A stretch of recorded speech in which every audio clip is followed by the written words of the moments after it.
विद्रोह नहीं कर सकते तो महाराज, महामहिम, महामंत्री, मेरे पुत्र को क्षमा कर दीजिए।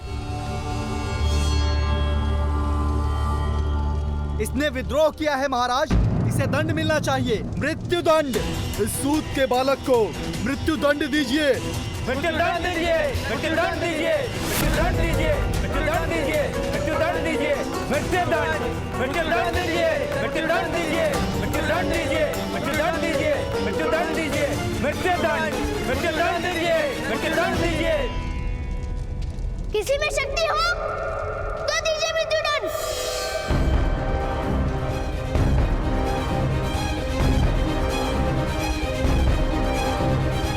मृत्यु दंड दीजिए, मृत्यु दंड दीजिए, मृत्यु दंड दीजिए, कौन? मृत्यु दंड, मृत्यु दंड दीजिए, मृत्यु दंड दीजिए, मृत्यु दंड दीजिए।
बड़े दरबार में शस्त्र उठाने का साहस।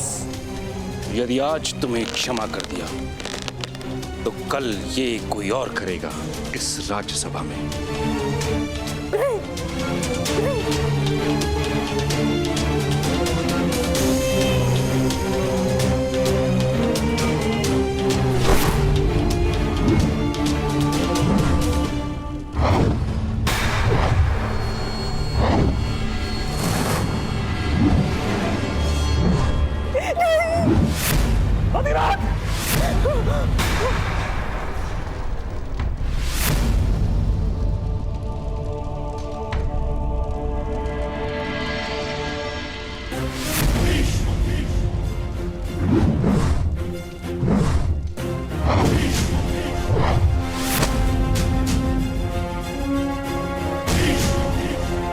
तुम्हारे प्राण नहीं लूंगा मैं। कुरु सभा में बालक की हत्या नहीं की जाती।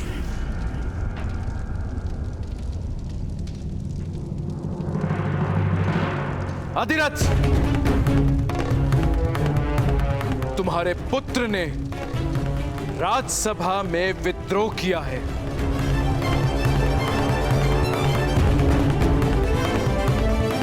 किंतु उसने मेरे पुत्रों को जीवन भी दिया है। इसीलिए हम तुम्हें केवल इतना ही दंड देते हैं कि आज के बाद तुम्हारा पुत्र कभी भी धनुष नहीं उठाएगा।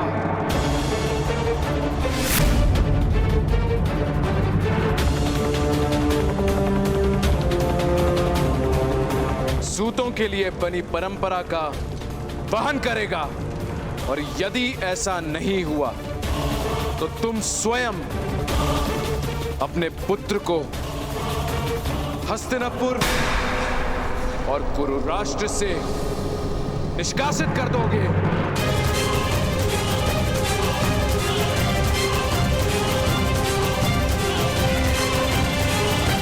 इस समय तुम दोनों मुक्त हो।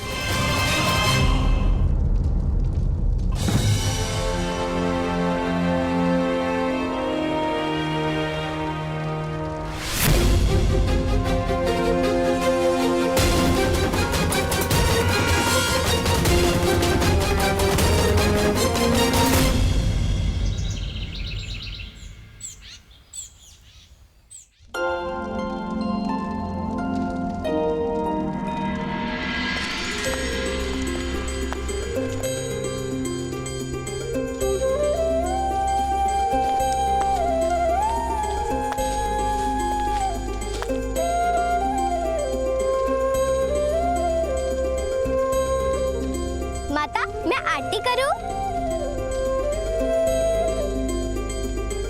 अवश्य वैशाली, तुम्हारा तो सबसे पहले अधिकार है। जब हम बड़ों का विश्वास टूट गया था, तब तुम मित्रों ने ही तो साथ दिया कर्ण का।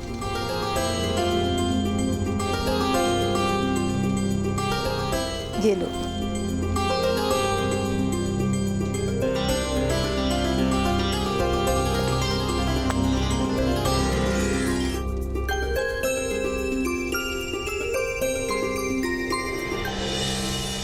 आज के बाद तुम्हारा पुत्र कभी भी धनुष नहीं उठाएगा।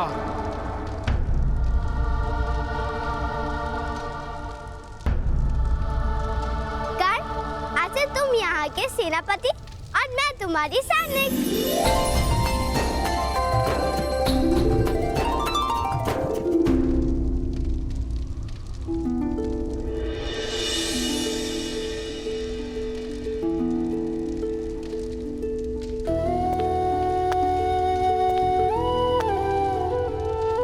पुत्र कर्ण,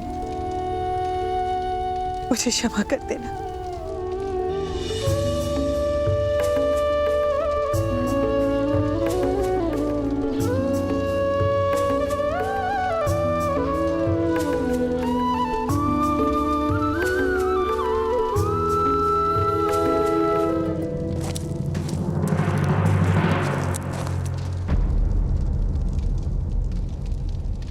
सूत अधिरथ, आपको महामहिम भीष्म ने बुलाया है। सूर्योदय के समय गंगा के पावन घाट पर प्रातः स्नान हेतु महामहिम नित्य जाते हैं। कल प्रातः काल आपको वहीं आने का आदेश है। अवश्य।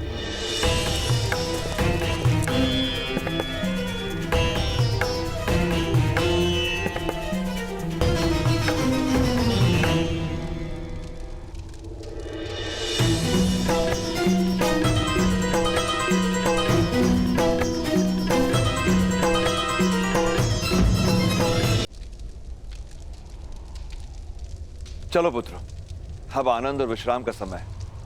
बालकों के सम्मान में राधा आज सबको भोज देंगी। बामिल, शोण, कर्ण को ले जा।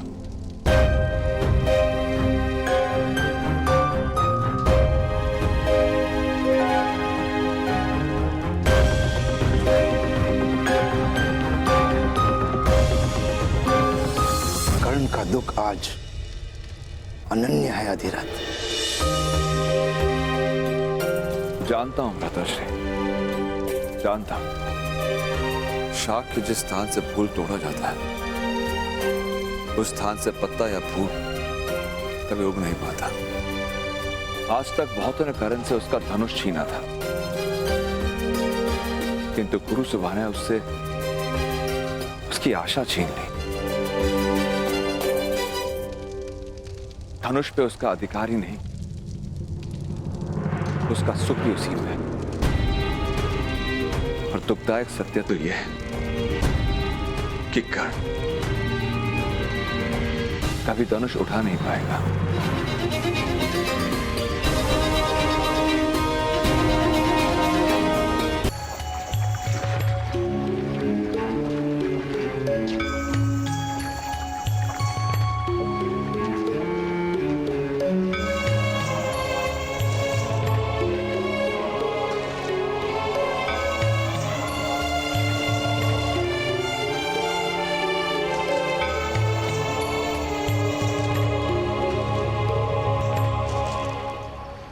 प्रणिपात मामाई।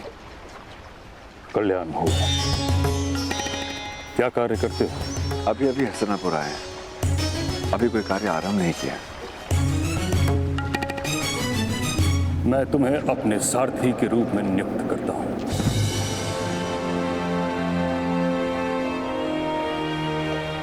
आपकी अनंत कृपा महामहिम। कृपा नहीं, स्वार्थ है। तुम मेरे निकट रहोगे तो मेरी दृष्टि तुम्हारे पुत्र पर रहेगी।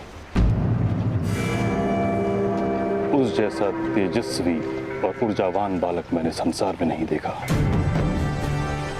उसका अध्यापन मैं उचित रूप से करवाऊंगा। बिजली को आकाश में देखा,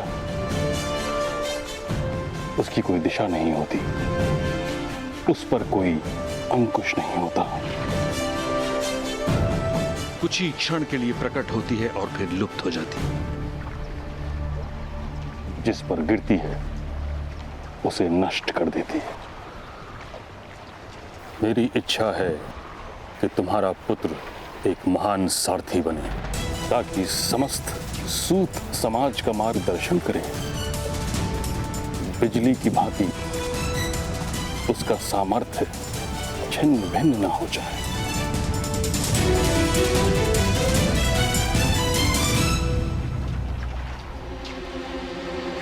जी महामहिम।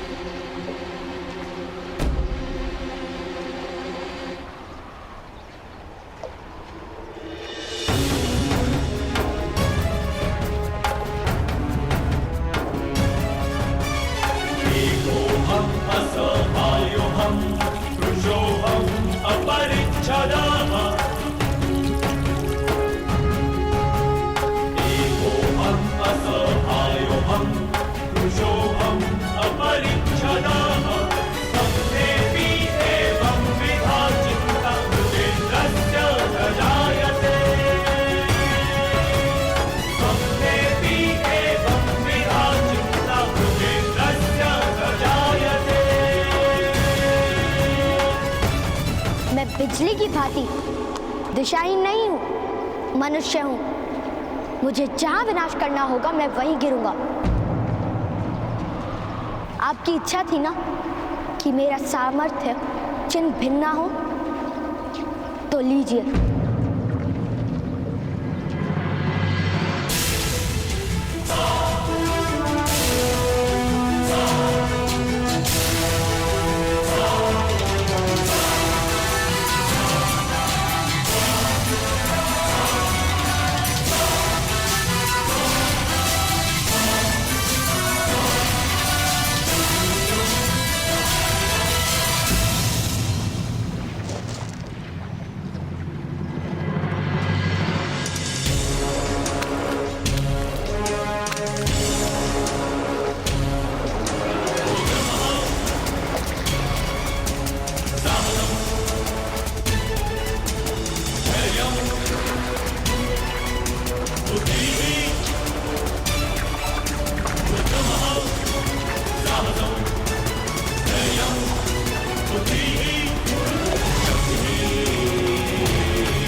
भगवान सूर्य नारायण जी, मैं प्रतिज्ञा करता हूँ, प्रातःकाल सूर्य अर्घ के समय मेरे सामने आने वाले व्यक्ति को मैं अवश्य दान दूंगा। उस व्यक्ति की हर इच्छा पूर्ण करूंगा और उस प्रतिज्ञा की आपूर्ति का आरंभ मैं आज से करता हूँ। मैं आज से करता हूँ। मैं आज से करता हूँ। मैं आज से करता हूँ। मैं आज से करता हूँ।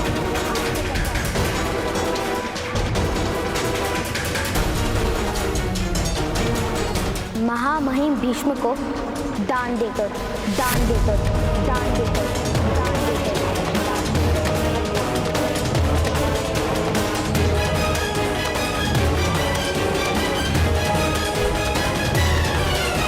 आज मुझे शस्त्र का त्याग करना पड़ा है, किंतु आगे जीवन में किसी कारणवश अगर मुझे शस्त्र उठाना पड़ा तब उसका त्याग कोई नहीं करवा पाएगा, नहीं करवा पाएगा।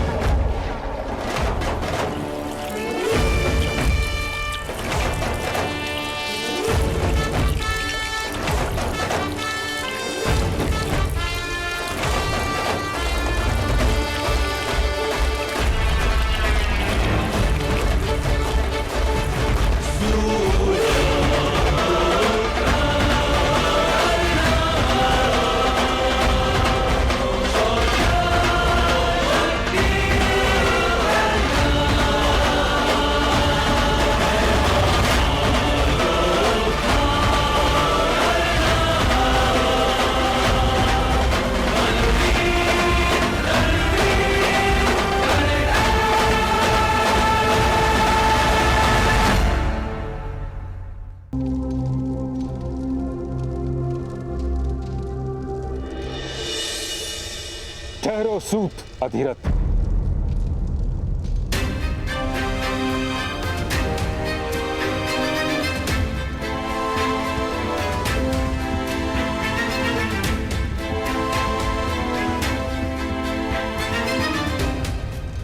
ये सत्य है महाराज कि मदनजय अपराधी था और जो दंड उसको मिला है वह उचित है।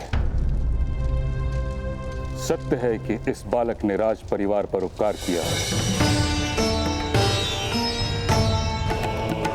यह भी सत्य है कि इसका साहस और आत्मविश्वास अद्भुत है। सत्य के प्रति इसकी निष्ठा और सामर्थ्य पर कोई संदेह नहीं। किंतु महाराज, कि समाज केवल एक व्यक्ति से नहीं बनता। राज्य के सभी मनुष्य को संतोष प्राप्त हो, यह भी तो अनिवार्य है। और यह केवल तभी हो सकता है जब व्यवस्था का पालन हो तथा परंपरा का निर्वाह अनिवार्य है। यदि व्यवस्था टूटती है तो समाज में विद्रोह उत्पन्न होता है और हर प्रकार के विद्रोह को बल से शांत भी तो नहीं किया जा सकता। तात्पर्य तात्श्री, सूत के पुत्र को शस्त्र उठाने का अधिकार नहीं, उसे दंड देना ही होगा।